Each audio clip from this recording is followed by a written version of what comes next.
Nut বল্টু nut বল্টু nut বল্টুর কাণ্ড কারখানা।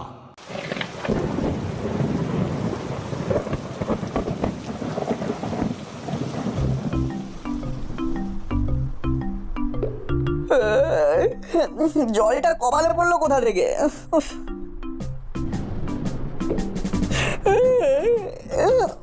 দূর বাবা, কি জ্বালা! জলটা পড়ছে কোথা থেকে? কি রে বাবা, বাইরের বৃষ্টির জল ঘরের ভিতরে পড়ছে, ঘুমের 13টা বেজে গেল। কি ঘুম পাচ্ছে বাবা, কি করে ঘুমাবো? খাটটাকে টেনে সরিয়ে দিই। হ্যাঁ, ওরে বাবা রে, টেনে সরিয়ে দেওয়ার ক্ষমতা আমার নেই। উফ, দূর, মাটিতে শুয়ে পড়ি। এইখানে শুয়ে বাকি ঘুমটা দেবো। যাক, বিছানা ভিজে যাক।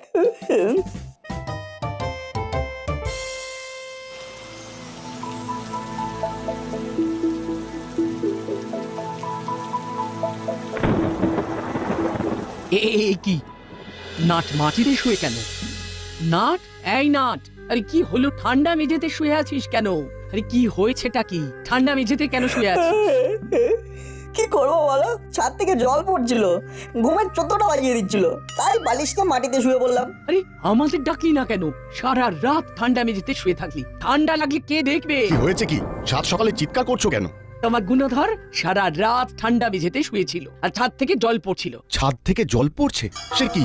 আজকেই করালি বাবুকে একটু খবর দিতে হবে। উনি তো শুনেছি কি সব প্রমোটিং করছেন। এক্ষুনি ফোন করে ডাকো, ওনাকে দেখাও। ঠিক আছে ঠিক আছে, এই নাট ওঠ, নিচের ঘরে চল। ইস, বিছানাটা একেবারে ভিজে জবজবে হয়ে গেছে। রোদ না উঠলে তো আর কিছু করা যাবে না। রোদ উঠুক, তারপর ছাদে শুকোতে দেবো। এখন নিচে চলো।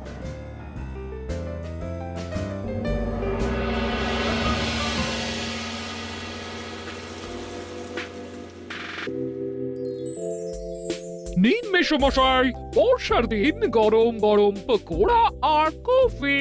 সকালটা বড় ভালো করে দিলে বৌমা। দাও দাও, পকোড়া দাও, কফি দাও, খাই।